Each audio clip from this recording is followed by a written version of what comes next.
We're going to have a practical application of airbrushing now. So we've looked at how to operate your airbrush, how to clean it, how to thin the paint down. So once you're comfortable and you have a model going, you want to try it out. So I have a diorama here, and you can see it's not finished. It's still in its development stage. In other words, I've got the vehicle almost done. The two figures are base primed and coated. They're not painted all the way. And I have the tree here, and I have my base built. But as I take these things off, you'll notice I'll take the tree off first. Then I'm going to take the vehicle off. When I'm finished the diorama, everything will be attached. Nothing will be able to come off. And then I have my little painting base for my figures here, and I'll pop him in. It's always nice with your figures to put little pins on their feet and then put them into a piece of wood. That way as you paint, you can flip them around and handle them. And we'll take this guy off, put him on his base.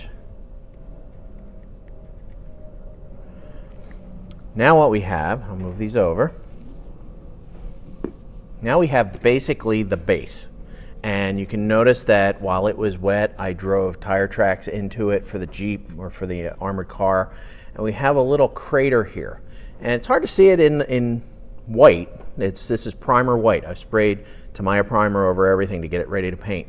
What I'm going to do is I'm going to take my airbrush and I'm going to take the brown that we mixed up and I'm going to paint inside the crater here. And it's important to do it with an airbrush because I consider this my snow base. In other words, I primed it white, but instead of putting snow on top of it, I'm going to paint the brown that shows through it into it. So I'll leave it white and I'll paint the brown areas where the tire treads are and the crater, and I'll still have my snow. And I'll do some other things to it as well, but just keep thinking that way with snow. You work yourself inside out. You want to do the white first and then do the colors. So I'm going to get my airbrush set up and then I'm going to go in and paint the crater and show you exactly what I'm doing. This is the base that we're going to paint, and what we're going to paint today will be two things with the airbrush. We're going to do this little shell crater. This is where a little explosive went off and churned up the groundwork. So keep in mind that this is a snow scene. This is a winter scene, so everything's white, and we're going to be showing where the earth got churned up and thrown up in the air, and we'll show brown in there, the earth showing through the snow. Also, there's tire treads on here where the M20 armored car skidded and spun itself over into the tree. And you know, if you've crashed a car, which I doubt anybody's done that, but if you've ever driven in snow on groundwork or on earth and you lock your brakes up and spin, it's going to churn up the earth there and you're going to see groundwork underneath. So that's what we're going to do today. We're going to paint that and that. So the first thing I did was I got my brown paint that we used in the earlier video about airbrushing, and I showed you how to do some painting. So we're going to take that brown paint, it's already mixed, and we're going to take the Pache airbrush, plug it in, make sure my trigger's loose, and then I will turn on the air compressor and paint.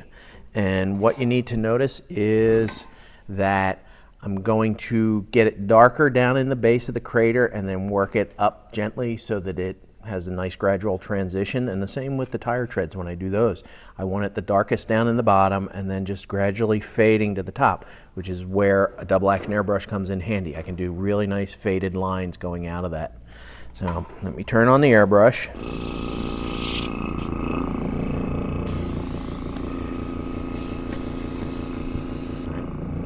And we'll start out with the crater here. I'm just going to put a little bit of brown down inside of it. Right? Make sure my airbrush is spraying nicely.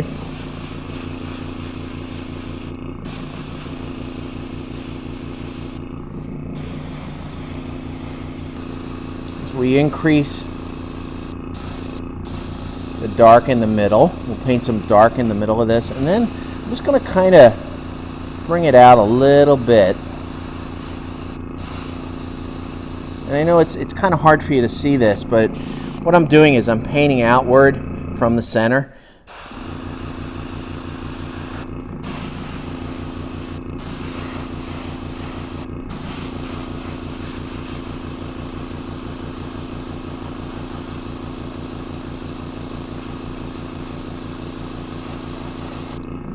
So let me put my airbrush down. You can notice that I've painted a really dark spot in the center here, and I'm working my way upward. And you can notice how it's a nice feathered edge along the top. That's what you want. You don't want it really super dark up at the top edge because you want it to look like it's snow around the outer edge. So I'm going to spray it just a little bit more, and then I'll do one of the track works.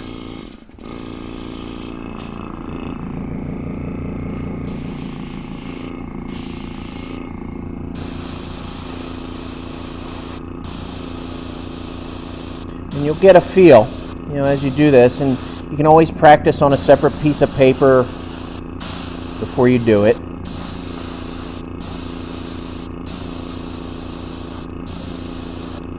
And I want to be careful because I don't want to get too much spray over on the white.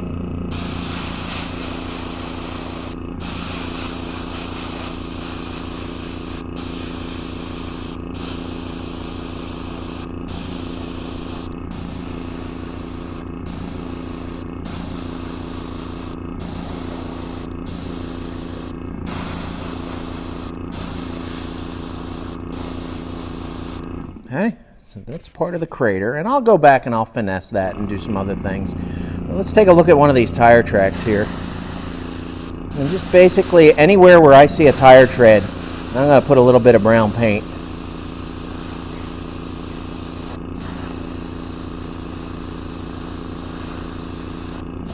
And once again, when you're doing the tire treads, do the darkest in the bottom and then work your way out.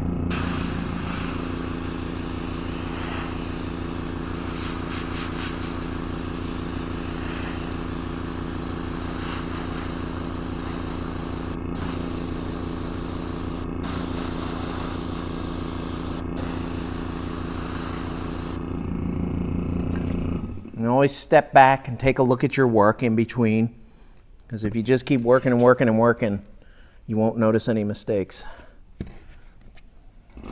And also, you can shoot from different angles. You know, you can turn your base around and shoot from the back and so forth. So what I'm going to do is, really quickly, and you can watch this, I'm going to do the tire treads really quickly, the skid marks, and then I should be pretty good on the brown.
Okay, so I think that's where I'm going to leave it at this point, because I'm going to go in with some other diorama materials, some snow and some mud and things, and add them to this.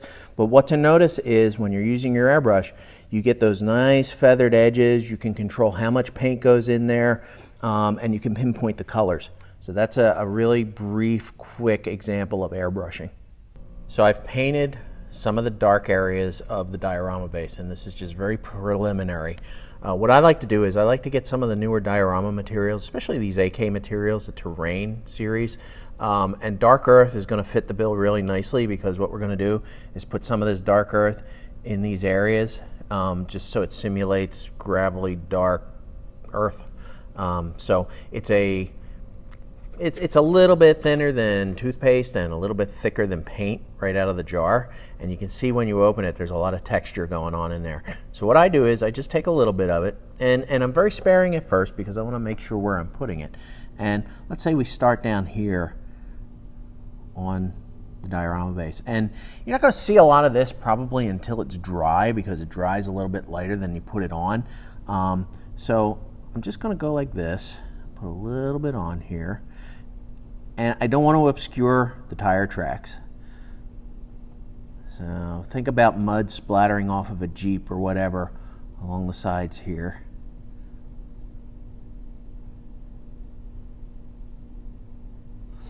And I'll take it down just a little bit. And make sure I get like both sides of the track.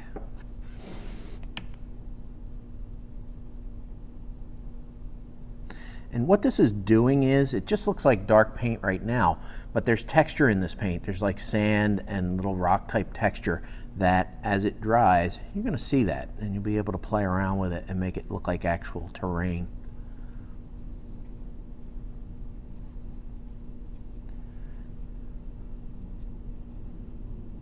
And this again is one of those things where you'll get a feel for it as you work with it. But it's a nice way to simulate mud. And I really like the color of it because it looks like real mud. I mean, the paint's nice.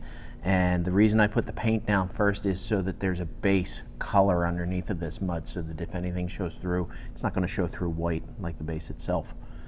So I'll take a little bit and maybe do this one. And like I say, just put it on and then go back and spread it around a little bit.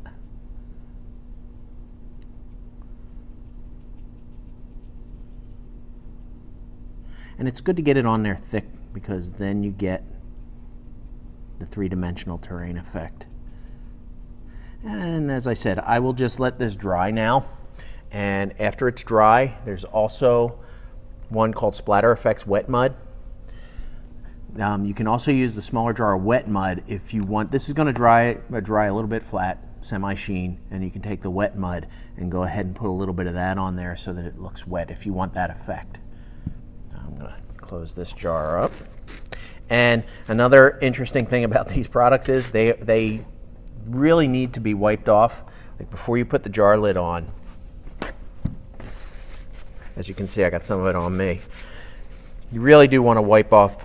You really do want to wipe off the edges of the threads on this, because if you don't, the jar won't seal right and your product might dry out. I also wash the lid off now and then too. There's that, and I'm going to wash this brush off. Before I do that, maybe I'll just sit and stipple a little bit on here just to get an effect. But you can play around with this, and when it's dry, you could lighten it up with a little bit of paint if you wanted to, and I'm going to dry brush in here on the tread tracks, you know, the marks where the tire marks. I'm going to do a little bit of dry brushing with a lighter color on that so that the tracks show through. But you can see the effect compared to just the paint. So now we've put a little bit of dark earth into the tread areas. Another product that you can use in the AK series is snow. For obvious reasons, we're doing a snow scene. What I'm going to do is I'm going to put a little bit of this around where I did the tire treads. But I'm also going to show you a little bit on another element that'll look interesting. So we'll take the snow and you open it up, and that's what it looks like. It's just nice gooey white material. And what we'll do is we'll just take it on a brush and just start stippling it around the snow, or around the tire tread areas like this. And in just a few minutes I can't show you the full effect, but the idea is you build this up into a texture, a white texture, and as it dries it'll look a lot like snow. And it's interesting on groundwork, but I find that this product is really, really useful for vehicles and other elements of the diorama. Like on this diorama, we have a tree. So the other thing I like to do, I put the tree in place that's on the diorama. It's really interesting to take some of this snow material and put it on the branches of the tree. In other words, just a little bit on different branches so that it looks like we're out in the winter time. And you can do as much or as little of this as you feel necessary. I find that it's good to put snow in areas where the branches kind of clump together.